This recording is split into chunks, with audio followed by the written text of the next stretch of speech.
Greetings. This is Doc Ock coming at you live and direct from Black Facts Headquarters Central this evening with another installment of Doc Ock at noon and 9. Continuing on with the story we started last night about the young man, Avraham Hannibal, as he was known in Russia. Continuing that story,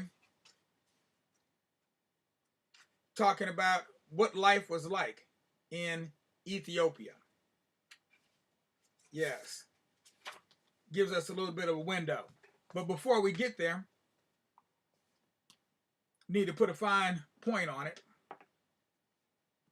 by reminding everybody that we still need your support in a number of different ways. Number one, if you're watching on Facebook, give us a like. If you're watching on YouTube, on our Tubular Black Facts channel, give us a thumbs up. And then spread the word to your friends, your family, your relatives as well. Have them subscribe as well. Subscribe button is right below. Meanwhile, let's go ahead and do our proverb of the day. See what we got here for a proverb today. How much you want to bet it's an Ethiopian proverb? Ooh, wow. And it is. Okay. All right, so here we go. Ethiopian proverb for the day. A fool looks for dung where the cow never browsed. A fool looks for dung where the cow never browsed. Well, I tell you what, that does sound quite foolish. How you going to find any dung and the cow ain't ever been there? All right, and yes, that is a Ethiopian proverb. Another Ethiopian proverb, I should say, because we have come up with quite a few Ethiopian proverbs. Meanwhile, let's move on to our book of the day, Abraham Hannibal and the Raiders of the Sands. Abraham Hannibal and the Raiders of the Sands. That's our book of certainly our book of the week. Maybe it might end up being our book of the month. We'll just have to see how it goes. And do I need... I probably don't even need my glasses to read this one because the print is really large. This is large print. This is like 5th or 6th grade level reading. So easy to read and really big letters. Chapter 2, Son of the Lord of the Sea. Son of the Lord of the Sea. Slowly, Abraham opened his eyes, but he closed them again straight away. His head hurt terribly, and he felt stiff and sore all over. My son, can you hear me? It was the voice of his mother, Makeda. He tried opening his eyes again. Thank goodness the light was very dim. They were in his mother's hut. She was bending over him, very close, wiping his forehead with a wet cloth. He wasn't lying on his usual cow skin on the floor, but actually up on the clay bed. What happened with the elephants? He whispered. You fell into the Mareb, and the old leader fell in right after you. She was sick. The pain in her face must have driven her mad to make her stray so far from home. She fell all the way down to the riverbed. What a young hothead you are. Smiling down at him, his mother fingered the silver cross that he had worn on a string round his neck since he was christened at 40 days old. Someone in heaven must have been looking after you. You landed on a bushy ledge a little way down. When the herd saw their leader dead, they lost courage and soon headed away, back down towards the wildlands. Some of your brothers saw it all. You were very brave. Does Father know? He knows. He was here when you were unconscious. He'll be back soon. He's very proud of you. Abraham smiled and then whispered, "What about Laia?" "I'm here," said his sister's voice, and she came up out of the shadows. "Little brother, I thought I had lost you. Thank God and Our Lady that you are safe." And she knelt on the bed to hug him. Laia, beauty, lived up to her name. Like her brother and her mother, she was very dark-skinned, and she was often teased for it, but no one could tease her for her huge, dark eyes, her smooth, oval face, and her ready, cheerful smile. Her mother's hair would never grow quite long enough to bush out properly at the ends of the braids she wore, plaited back along her head. But Laia looked a real young lady with her plaits ending in a lovely black cloud that floated at the back of her neck. That night, Abraham lay restless and sweating in the chilly winter air, unable to sleep. Rain dripped through the gaps in the grass roof. Why, why hasn't Father come yet? Why hasn't he come? Why hasn't he come? Mother, my son, tell me the story again. Which story? Smiled his mother, although she already knew. Of how Father met you. She came and sat next to him and wrapped them both up in her white shama.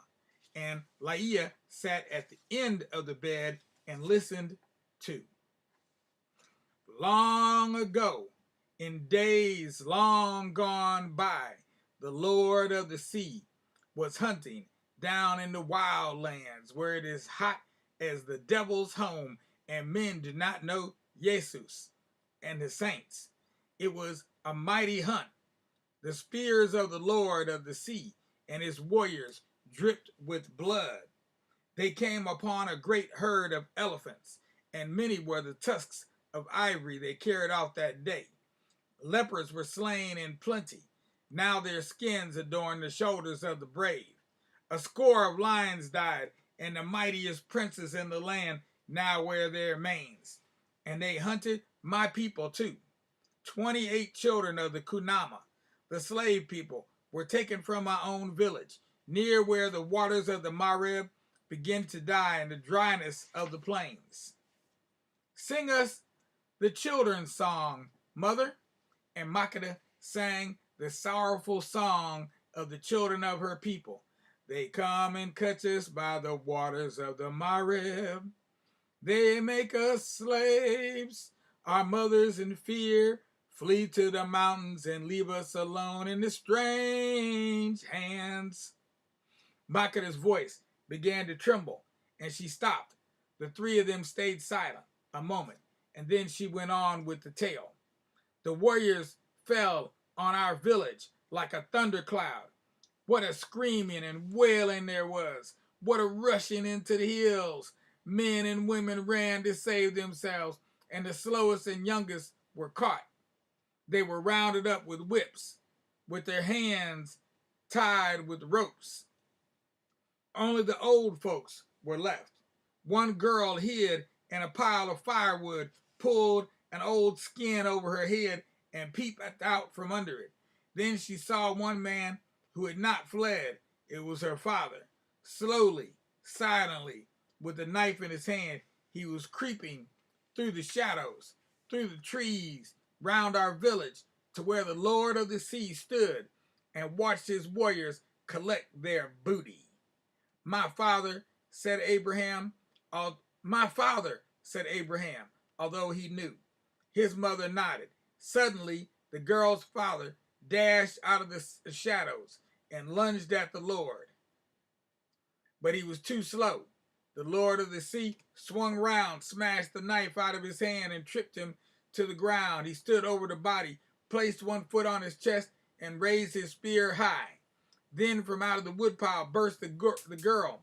She ran across the clearing, and with a great cry of "Stop!" she threw herself over the body of her father.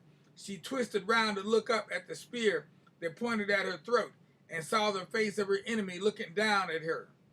The sharp point wavered. The enemy quavered.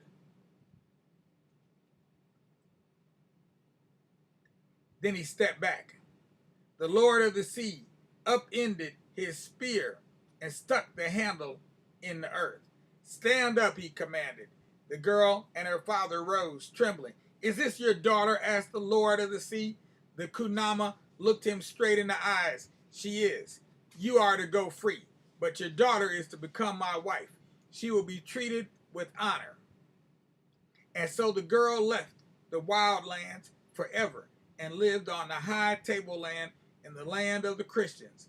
She was christened with the name of Makeda, and she became the youngest of the wives of the Lord of the Sea.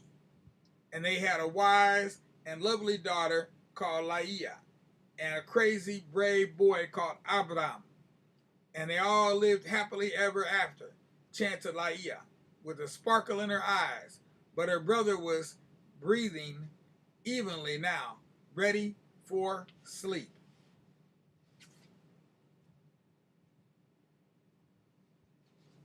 So,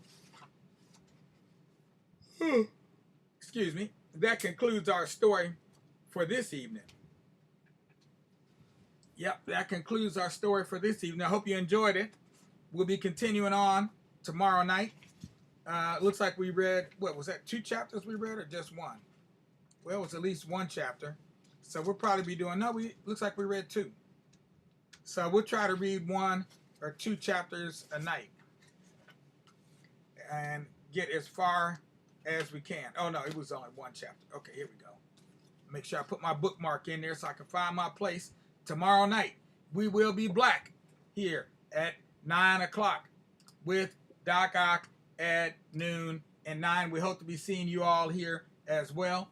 But in the meantime, you know what we need you to do, to go ahead and give us a like if you're watching on Facebook. If you're watching on YouTube, give us a thumbs up. And of course, make sure to subscribe to the Tubular Black Facts channel. And as for all you little children out there, you know what it's time for you to do. Lay them little heads down on your little pillows, close those yeah eyes, and wait on that sun to rise. And when you feel those sunbeams beaming down on your eyes, that's when it's time for you to rise and shine. Oh, children of mine. Look for us again tomorrow night. We'll also be back black here at noon tomorrow to continue the telling of the tale of the Queen of Sheba. Peace out without a doubt, of course with justice, because anything less is disgusting. And we like being discussed, but we don't like being disgusted. Peace out.